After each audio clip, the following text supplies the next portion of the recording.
नमस्ते दोस्तों, मैं हूं प्रदीप कुमार। आप देख रहे हैं डिजिटल मार्केट। वीडियो शुरू करने से पहले बता दूं, ये वीडियो एक एजुकेशनल पर्पज़ के लिए है। अगर आप स्टॉक मार्केट में कोई भी फाइनेंशियल इन्वेस्टमेंट करते हो तो अपने फाइनेंशियल एडवाइजर से सलाह जरूर लें या फिर अपनी सोच समझ के साथ ही स्टॉक मार्केट में इन्वेस्टमेंट करें। अगर आपको स्टॉक मार्केट में कोई भी फाइनेंशियल लॉस होता है तो उसके लिए ये वीडियो रिस्पॉन्सिबल नहीं रहेगी। तो चलो दोस्तों, वीडियो शुरू करते हैं। देखो, आज हम बात करने वाले हैं सद्भाव इंजीनियरिंग लिमिटेड स्टॉक के बारे में। सद्भाव के नाम से ये स्टॉक एनएससी और बीएससी दोनों में लिस्टेड है। देखो, आज इस वीडियो में हम स्टॉक की पूरी डीपली फंडामेंटल एनालिसिस करने वाले हैं। साथ में स्टॉक का पूरा पोस्टमार्टम करने वाले हैं। देखने वाले हैं कि भाई इसकी पोस्टमार्टम रिपोर्ट में क्या निकल के आता है। स्टॉक में आपको कितना ज़बरदस्त यहाँ पे पॉजिटिव मोमेंटम देखने को मिलेगा या फिर यहाँ पे आपको नेगेटिव परफॉर्मेंस देखने को मिलेगी। तो चलो वीडियो शुरू करते हैं। देखो, अगर स्टॉक के करंट शेयर प्राइस की बात करें तो 33 रुपये 42 पैसे इस टाइम स्टॉक का करंट शेयर प्राइस है। साथ में 1 रुपये 59 पैसे के पॉजिटिव मोमेंटम के साथ ये स्टॉक अपने अपर सर्किट में लॉक हो गया। साथ में अगर इसके यहाँ पे परफॉर्मेंस की बात करें तो 5% से ज़्यादा का यहाँ पे आपको उछाल देखने को मिलता है। देखो, स्टॉक को लेके लगातार हमारी पिछले 1.5 महीने से ज़बरदस्त कवरेज थी। मैं आपको बार बार बोल रहा था भाई, अगर आपने सद्भाव इंजीनियरिंग स्टॉक का कोई भी यहाँ पे शेयर ले रखा है तो उसको कम से कम 25 सितंबर तक, मतलब 25 सितंबर तक जरूर होल्ड करके रखना। क्योंकि 25 सितंबर के बाद या तो आपको स्टॉक के अंदर एक जबरदस्त लेवल का पॉजिटिव मोमेंटम देखने को मिलेगा या फिर हो सकता है कि स्टॉक में आपको एक जबरदस्त लेवल का अपर सर्किट भी देखने को मिले। और आज कंडीशन ऐसी है कि लगातार पिछले 2 दिन से स्टॉक के अंदर अपर सर्किट लगा हुआ है। स्टॉक जो है पूरी तरह से अपने अपर सर्किट में पूरी तरह से लॉक है। साथ में जो यहाँ पे स्टॉक का टारगेट होने वाला है वो 49 प्लस पे, 49 पे आप यहाँ पे स्टॉप लॉस ले सकते हो। साथ में जो टारगेट होने वाला है वो 53 प्लस के आसपास होने वाला है। ठीक है, लेकिन 49 पे आप यहाँ पे अपना स्टॉप लॉस सेट कर सकते हो। अगर स्टॉक के लास्ट ईयर की परफॉर्मेंस की बात करें तो 52 वीक में अगर देखा जाए तो ये स्टॉक 12 रुपये 90 पैसे से चल के 40 रुपये 30 पैसे तक गया था। देखा जाए तो यहाँ पे इन्वेस्टर्स का जो पैसा है लगभग डबल से भी ज़्यादा ही हो गया। साथ में अगर स्टॉक में डिविडेंड की बात करें तो स्टॉक में कोई भी डिविडेंड यहाँ पे अनाउंस नहीं कर रखा। देखो, मोस्टली कंपनी डिविडेंड वही अनाउंस करती है जिसके अंदर पब्लिक इन्वेस्टर्स की कमी होती है। जिन कंपनियों के अंदर, जिन स्टॉक्स के अंदर पब्लिक इन्वेस्टर्स कूट कूट के भरे होते हैं वहां पे आपको डिविडेंड देखने को नहीं मिलता। साथ में बात करने वाले हैं कि स्टॉक की फाइनेंशियल रिपोर्ट कैसी है। भाई, स्टॉक जो है, कंपनी जो है वो परफॉर्मेंस कैसी दे रही है, कंपनी प्रॉफिट में है या लॉस में है। साथ में जो ऑपरेशनल एक्टिविटी और सेल्स एक्टिविटी है वो कंपनी को किस कदर प्रॉफिट में या लॉस में लेके चल रही है। तो उसके लिए हम कंपनी की क्वार्टरली फाइनेंशियल रिजल्ट यहाँ पे देखेंगे। जो रिसेंटली क्वार्टरली रिजल्ट है वो जून 2024 का है। अगर यहाँ पे कंपनी के रिवेन्यू की बात करें तो यहाँ पे 300 करोड़ के आसपास है, जो लास्ट ईयर के कंपैरिजन में 57% की ग्रोथ यहाँ पे गिरावट के साथ आपको देखने को मिल रहा है। साथ में अगर नेट इनकम की बात करें तो -35 करोड़ के आसपास है, जो लास्ट ईयर के कंपैरिजन में 248% की गिरावट के साथ है। साथ में अगर नेट प्रॉफिट मार्जिन की बात करें तो यहाँ पे -11% के आसपास है, मतलब नियर बाई 12% के आसपास है माइनस में, जो लास्ट ईयर के कंपैरिजन में यहाँ पे आपको 722% से ज़्यादा की गिरावट के साथ देखने को मिल रहा है। देखा जाए तो कंपनी का जो ओवरऑल यहाँ पे रिवेन्यू है वो 300 करोड़ के आसपास है। तो यहाँ पे आपको एक छोटा सा पॉजिटिव पॉइंट देखने को मिलता है। भले ही आप इस जो रेड सिंबल को देख के चिंता मत, मतलब यहाँ पे नेगेटिव पॉइंट मत लेके जाइएगा, क्योंकि यहाँ पे जो रिवेन्यू है वो मेन ये है कि कंपनी ने यहाँ पे 300 करोड़ की अच्छी खासा यहाँ पे रिवेन्यू जनरेट किया, काफ़ी अच्छी परफॉर्मेंस दी है। ये तो खर्चे वगैरह तो देखो कंपनियों में चलते ही रहते हैं। जब कंपनी अपने आप को एक्सपेंड करती है या एम्प्लॉयज़ बढ़ाती है तो वहाँ पे खर्चे तो चलते ही रहते हैं, लेकिन मेन चीज़ होती है रिवेन्यू। अब बात करने वाले स्टॉक के डीपली फंडामेंटल एनालिसिस के बारे में। सबसे पहले बात करेंगे स्टॉक की मार्केट कैपिटल के बारे में।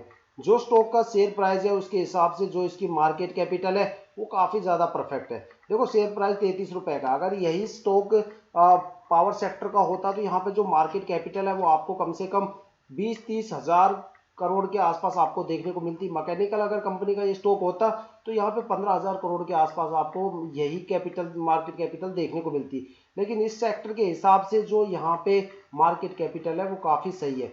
देखा जाए तो यहाँ पे मार्केट कैपिटल इतनी ज़्यादा है कि यहाँ पे आपको प्रमोटर्स की होल्डिंग ज़बरदस्त देखने को मिलेगी। साथ में यहाँ पे जो पब्लिक इन्वेस्टर्स है उनकी होल्डिंग आपको कम देखने को मिलेगी। देखो, अगर मार्केट कैपिटल किसी भी स्टॉक की अगर बढ़ जाती है तो यहाँ पे आपको पब्लिक इन्वेस्टर्स की होल्डिंग ज़्यादा मिलेगी देखने को, लेकिन जो परफॉर्मेंस है स्टॉक की वो आपको गिरती हुई नजर आएगी।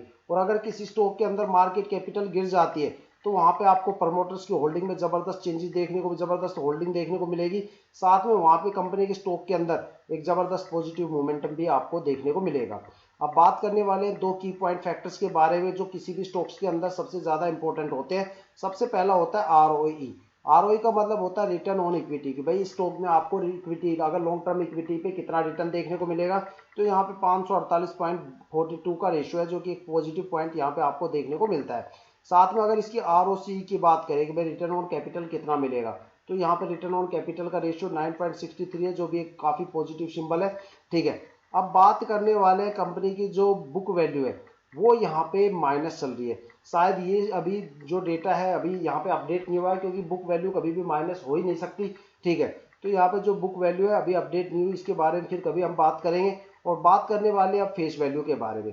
देखो जो स्टॉक की फेस वैल्यू है वो 1 रुपए के आसपास है। अब फेस वैल्यू क्या होती है वो चीज़ मैं आपको बताता हूँ। अगर किसी भी केस में कंपनी डिलिस्ट हो जाती है, कंपनी की बिकवाली हो जाती है, कंपनी रोड पे आके खड़ी हो जाती है, तो आपको रिकवरी के तौर पे क्या मिलेगा। देखो कंपनी अगर डिलिस्ट होगी तो जाहिर सी बात है भाई सबके स्टॉक जीरो हो जाते हैं। जब आपके सारे स्टॉक ही जीरो हो जाएंगे तो आपको क्वांटिटी, तो आपको रिकवरी के तौर पे यहाँ पे 1 रुपये मिलेगा पर शेयर।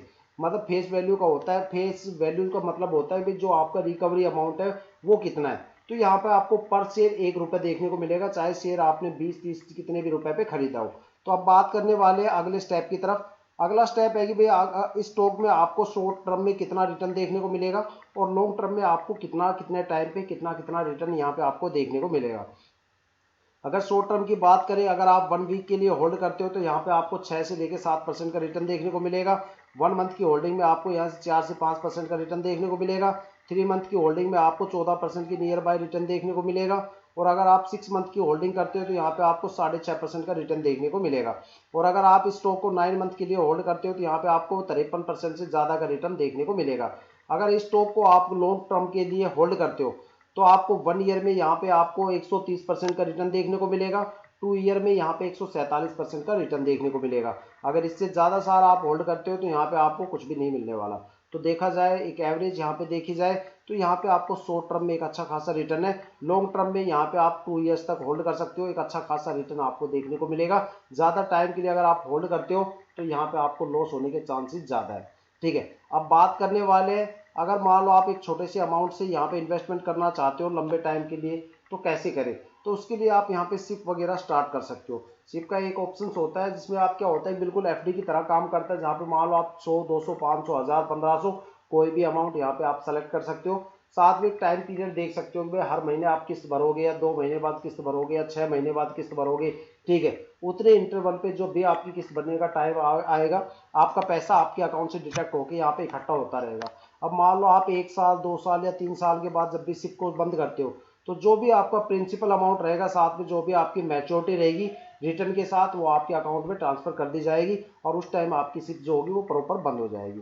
अब बात करने वाले अगले स्टेप की, और अगला जो स्टेप है वो है शेयर होल्डिंग पैटर्न। देखो किसी भी स्टॉक्स के लिए ये खास तौर पे जानना जरूरी होता है फंडामेंटल में भी और स्टॉक में इन्वेस्टमेंट करने से पहले कि भाई वहाँ पे होल्डिंग पैटर्न आखिर कैसा चल रहा है, वहाँ पे किस किस ने कितना कितना माल यहाँ पे दबोच रखा है। अगर यहाँ पे प्रमोटर्स की होल्डिंग की बात करें तो यहाँ पे लास्ट ईयर अगर प्रमोटर की जो होल्डिंग थी जून 2023 में वो 37.70 थी, जो इस साल घट के 36.22% के आसपास आके खड़ी हो गई है। साथ में अगर डीआईआई की होल्डिंग की बात करें तो लास्ट ईयर यहाँ पे 10.89% की यहाँ पे होल्डिंग थी, जो इस साल घट के 8.92% के आसपास आके खड़ी हो गई है। साथ में अगर एफआईआई की होल्डिंग की बात करें तो लास्ट ईयर यहाँ पे 0.10% थी, जो इस साल बढ़ के 0.38% हो गई है। साथ में अगर यहाँ पे पब्लिक इन्वेस्टर्स की बात करें तो यहाँ पे पब्लिक इन्वेस्टर्स की होल्डिंग लास्ट ईयर 51.32% थी, जो इस साल बढ़ के 54% के आसपास हो गई, मतलब 54.49% के आसपास यहाँ पे होल्डिंग हो गई है। साथ में अगर गवर्नमेंट होल्डिंग की बात करें तो यहाँ पे कोई भी गवर्नमेंट होल्डिंग नहीं है।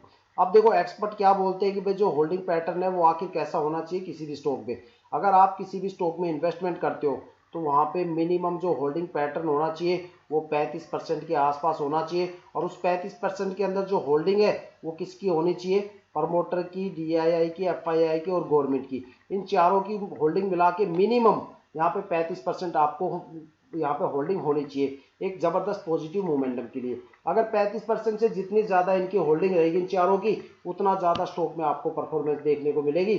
और अगर 35% से जितनी ज्यादा यहाँ पे आपको होल्डिंग कम मिलेगी समझ लो उस स्टॉक में आपको परफॉर्मेंस तो दूर नेगेटिव परफॉर्मेंस आपको देखने को मिलेगी।